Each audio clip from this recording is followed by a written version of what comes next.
Good evening, everyone. Welcome to another edition of Awaken the World Quick Talk.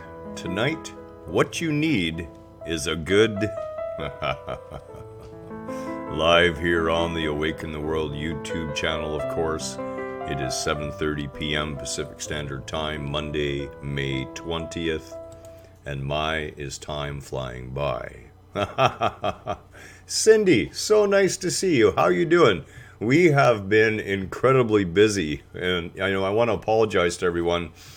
I figure it's going to take 2 more weeks before our schedule begins to make some sort of sense. Right now, things are everywhere, all over the map. I spent the entire long weekend, not even realizing it was a long weekend, actually, and built a 7-foot long coffee bar for the Deep Creek General Store here in town. I must say it's a beautiful piece of work, actually. All beautiful stained wood. We routed Deep Creek and coffee and cappuccino and hot cocoa into the uprights. And anyways, we're all over the place. And I see Sharon's here as well. Hello, Sharon. We just saw you a short time ago. Sharon had stopped by for a brief visit, kind of in the middle of all the craziness.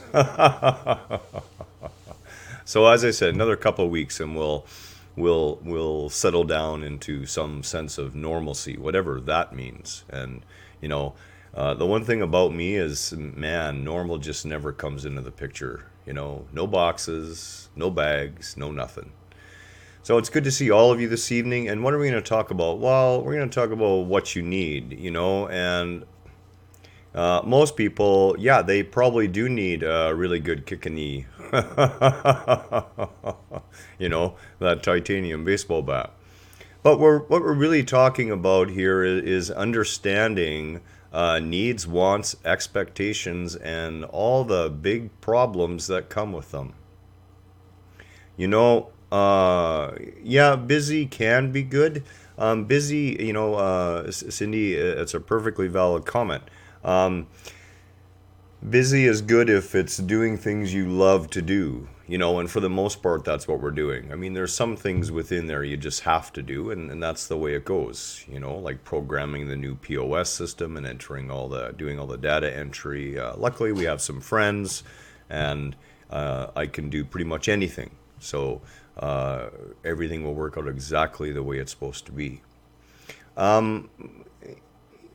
Needs, wants, and expectations. And first of all, I really have to come back to this again, okay? I have lived my life for years now with no sense of needs, no sense of wants, and no sense, and no expectations. And Cindy, I'm happy that you've been feeling good. Busy can be good, but just make sure that busy is not avoidance. A lot of people, and Kelly will talk about this, she was the queen of staying busy in order to avoid things. And we always have to be watchful for that. That's always important. So, living a life free of needs, wants, and expectations, that is all at a mind level, okay? When you have no needs, no wants, and no expectations, you allow life to flow. You allow life to bring to you exactly what is required. Not what you think is required, but what life knows is required. So, how does this really work? Well, in essence, what it means is when the store was placed in front of us and we had this opportunity literally dropped on our lap, I had no need, want, or expectation to get involved in it. It was simply placed before us and we picked it up. That was it. I have no expectation of it doing well. I have no desire for it to do well. I have no need for it to do well. I'm simply allowing life to bring what it will. Now, this occurs at a mind level. Now, of course, there are some needs we all have. right? Basic needs, we could say food, clothing, and shelter. And if you're in a warm climate, clothing and shelter can sometimes be optional as well. But food's pretty much a must. The issue comes in, let's take this one step further first. So what are we really talking about here? Well, we're really talking about our relationships with others, right? The relationship between you and someone else. And it doesn't have to be someone else. It could be your environment. It could easily be your environment as well. But let's look at the relationships, because these tend to be the crux of the matter. Now, one of our group members had said, I need other people to respect me. Now, the only reason we would ever need someone to respect us is because we have yet to fully respect ourselves.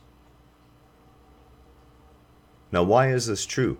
You see, anytime you go outside of yourself looking for something you think you're lacking, you're selling yourself out. You're giving your power to someone else or something else or a group of someone else's. You're essentially saying, I cannot be me without you fulfilling a certain need that I perceive I have. And this is very dangerous. Now, there are times when we can say to ourselves, well, I need someone right now. Perhaps you're feeling small, perhaps you're feeling alone, perhaps you're feeling weak within, and that's perfectly okay. And in those moments you need someone, it's okay to need them. And it's perfectly okay to benefit from. And as I said to the group member today, I love a good hug. I'll hug anybody. But I never need a hug. Now, if I did find myself needing a hug at one point or another, I could go to Kelly and say, honey, can I have a hug? And of course, she would give me a hug. But see, the problem comes in if I need a hug all the time, and the person that's there withholds the hug because they are not perceiving that they are receiving what they want. And now, because I need that hug, that other person withholding that hug has an effect on my state of being. And I have allowed all of it to happen. Respect, love, compassion, all of those things must come from within you. We typically see ourselves as small. We typically blame ourselves. We see ourselves as unworthy in some way, as outside of things, or not capable, not sure. This is all part of the programming. You came to this planet, you were born with everything inside of you, everything you needed for this journey. Now again, I am not talking about reaching out to someone for a hug. We're only using hug as an example. When we say things like, I need the company of others, I can't stand to be alone, this is a sign and a little bit of self-talk that there is a part of ourselves that we are so afraid of, or so angry at, or so guilt-ridden, or so fearful, whatever the case may be, that we do not want to face ourselves. We don't want to be alone with our own thoughts. We don't want to feel like we're in an empty house, that we're alone in our bed. And again, we reach out to others thinking that we need to reach outside of ourselves to fulfill that.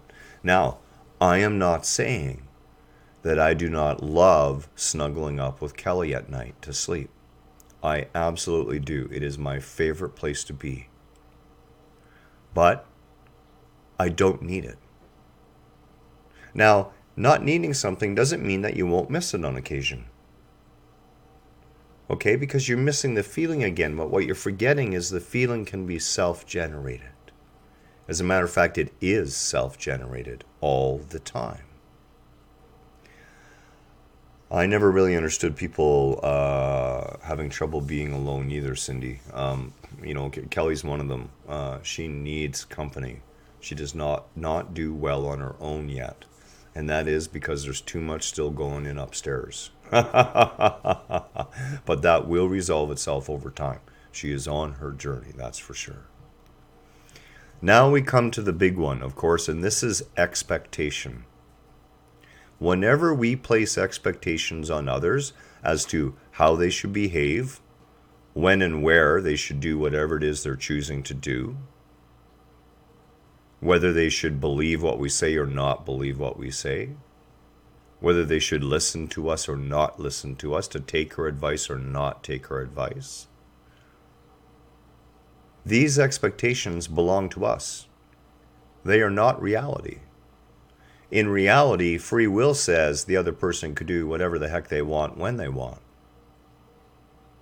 Now, of course, if it's damaging to you, you have a couple choices to make. But in most cases, our expectations cause us to blame others because they didn't do what we thought they should do. Now, boy, the Christians have memorized that one, haven't they? Except it's their God. Do we want to behave the same way as that? Do we want to think little of people or think less of people because they do not act the way we expected them to? That's interfering with free will. It really does. Believe me, Kelly is very special. But so are each of you, every one of you. Each of us has a gift to offer. So back to expectations. Expectations are one of the most dangerous things of all. Because what happens is that you place your expectations upon the other person and you call that reality the way it should be. And when it happens differently, the way it shouldn't have happened, you blame the other for not meeting up with your thoughts and expectations on the way it should be. Let go of expectations, let go of need, let go of want, and simply be. Allow life to bring you what you need. Abraham Hicks would say, get yourself into the vortex. It's full. It is literally full of those things which will help you grow and evolve. And all you need do is let go of those three things we just talked about. Surrender to life. Let whatever is be. And spend a little less time doing and a little more time being still with yourself. Much love this evening. Namaste to you all. Have a wonderful Monday night, I think. And we promise we'll be back at it again very soon. Take care.